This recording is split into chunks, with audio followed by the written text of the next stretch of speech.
Assalamualaikum warahmatullahi wabarakatuh. Selamat pagi. Hari ini saya akan menyatakan eh, berpresentasi terkait pernyataan diri dosen dalam unjuk kerja Tridharma Perguruan Tinggi bidang pengajaran. Nama saya Novita Lestari dengan NIM NIDN 11 02 11 9101.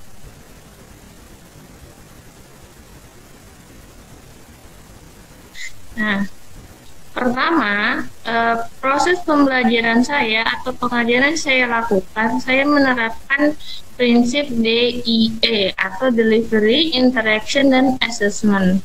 Delivery itu biasanya dilaksanakan di awal perkuliahan. Di sini saya akan menjelaskan terkait kontrak perkuliahan dan deskripsi mata kuliah. Interaction itu terkait dengan metode dan strategi mengajar yang saya laksanakan.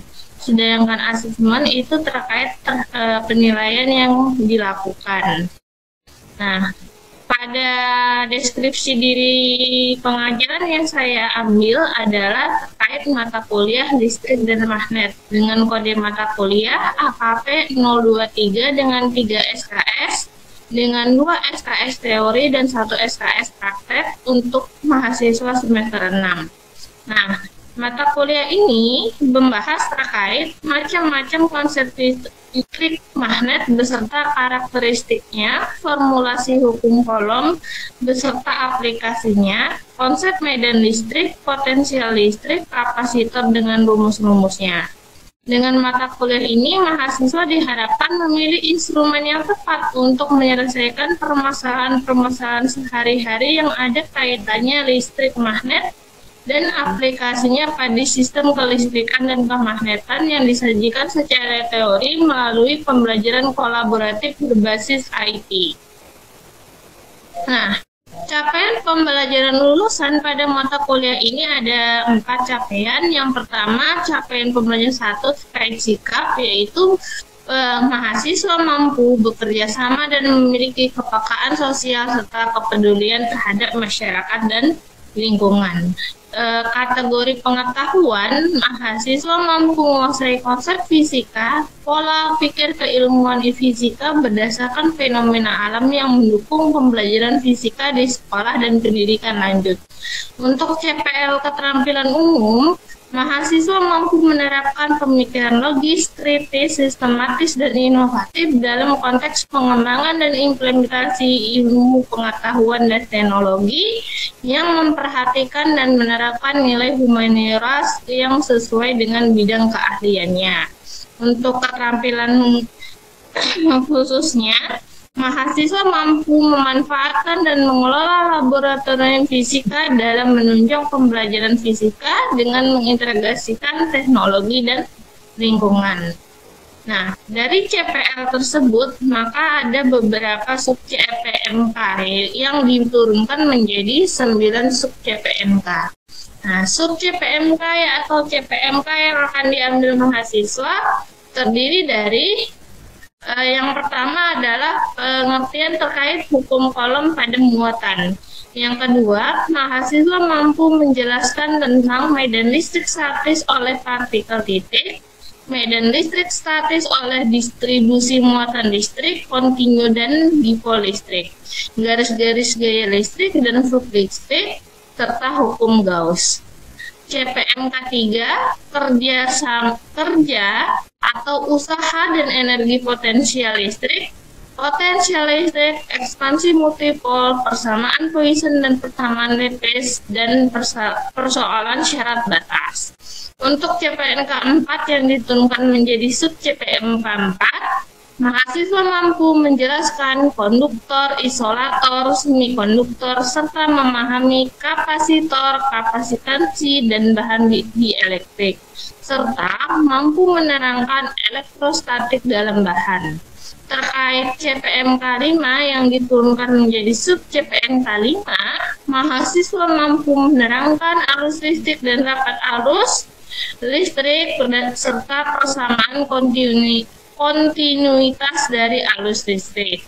Untuk sub CPMK 6, mahasiswa mampu memahami dasar-dasar eksperimen magnet statis, induksi magnetik, gerak partikel bermuatan dalam medan magnet, persamaan medan magnet stasioner, potensial vektor, hukum Faraday, dipol, dan medan yang dihasilkannya.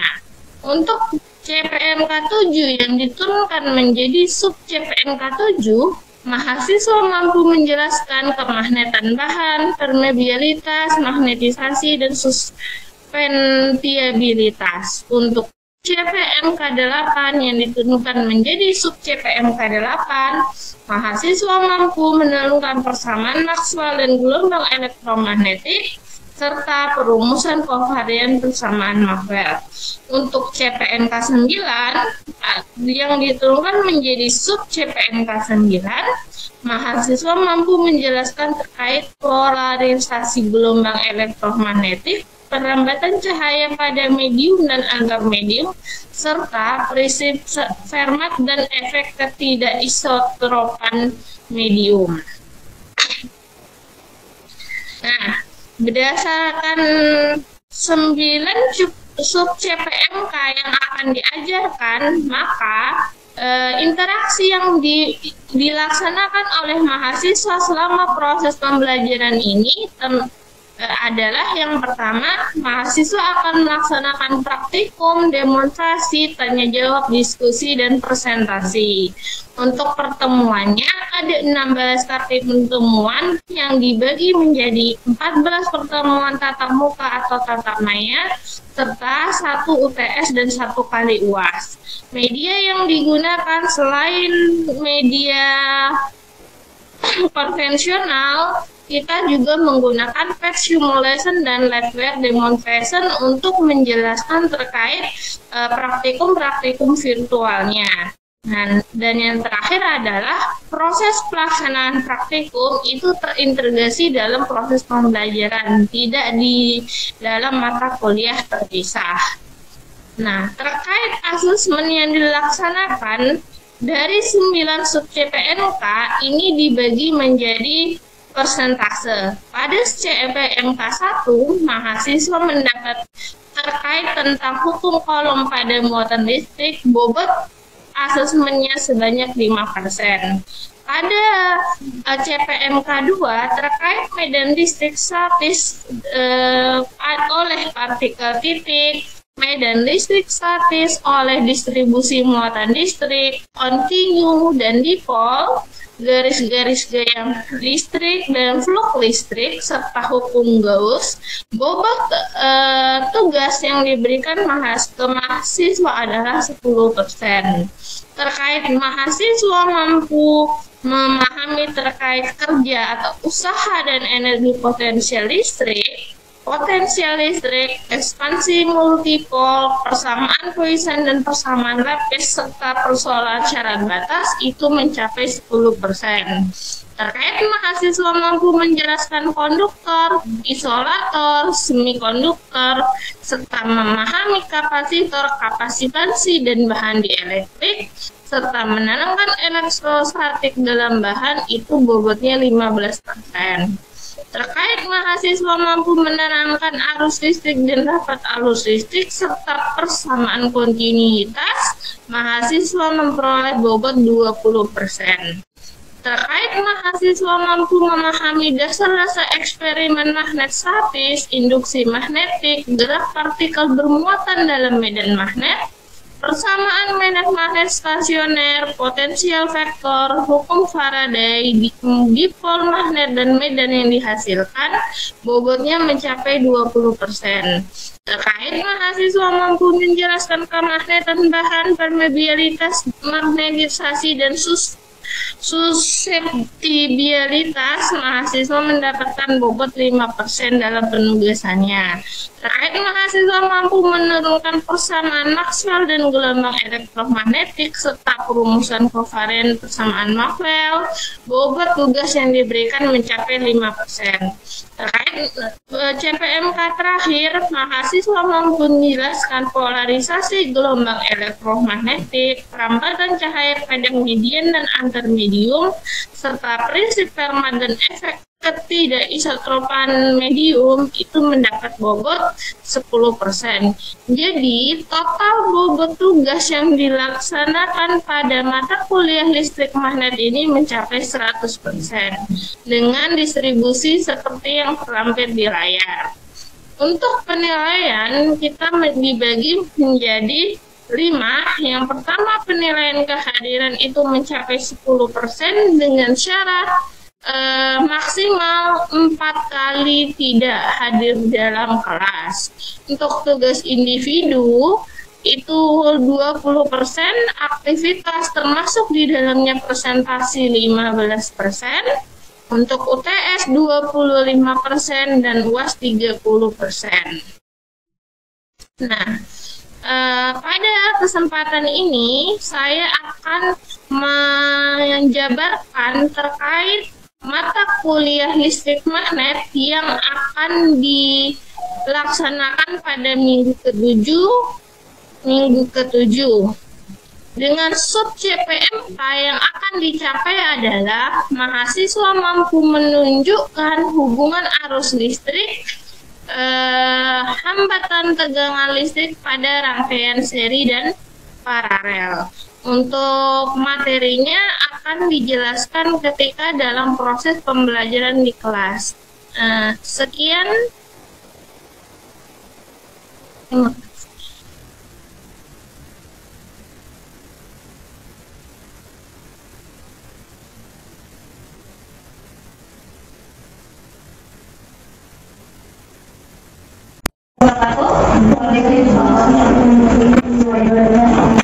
Selamat pagi.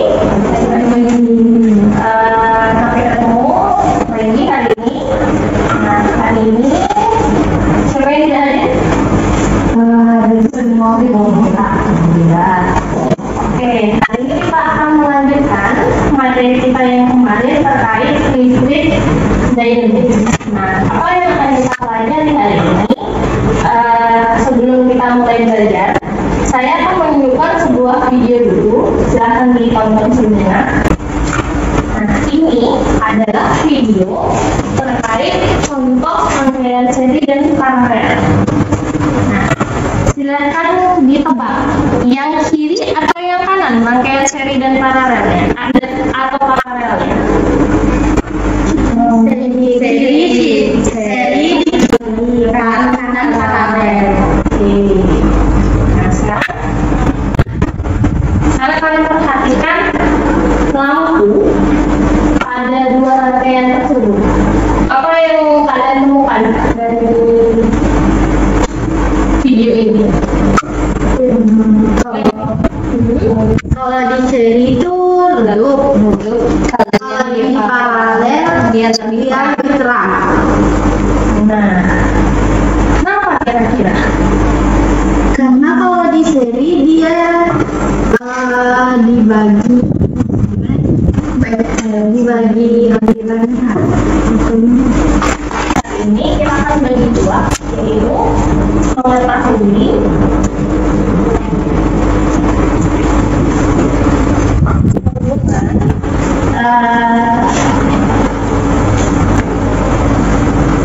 kuat arus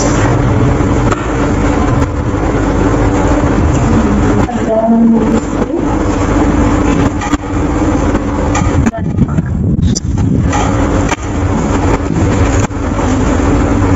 resistansi pada rangkaian.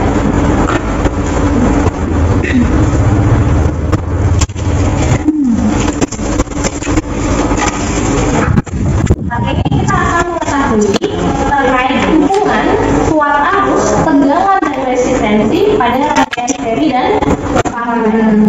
Nah, untuk mengetahui terkait ini, kita nanti akan ada praktikum sederhana menggunakan praktikum manual dan praktikum menggunakan virtual lab. Sekarang silakan buat kelompok, boleh yang di sebelah kiri gabung, yang di sebelah kanan silakan bergabung. Selanjutnya ini akan saya jadikan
dulu deh.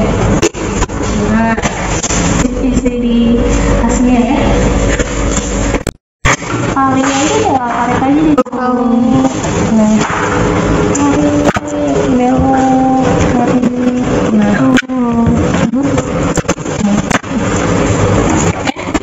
ini.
Rangkaian seri hubungan antara P1 dan P2 dan P total adalah P1 tambah P2 sama dengan P total. Yang kedua, hubungan antara I1 dan I2 dan I total. I1 sama dengan I2 sama dengan I total. Yang ketiga, hubungan antara R1 dan R2 dan R total. R1 tambah R2 sama dengan R total. Untuk rangkaian paralelnya dari praktikum virtual lab ilmuwan jabatan, hubungan antara V1, P2 dan V total adalah V1 sama dengan P2 sama dengan V total. Untuk hubungan antara I1, I2 dan I total adalah I1 ditambah I2 sama dengan I total.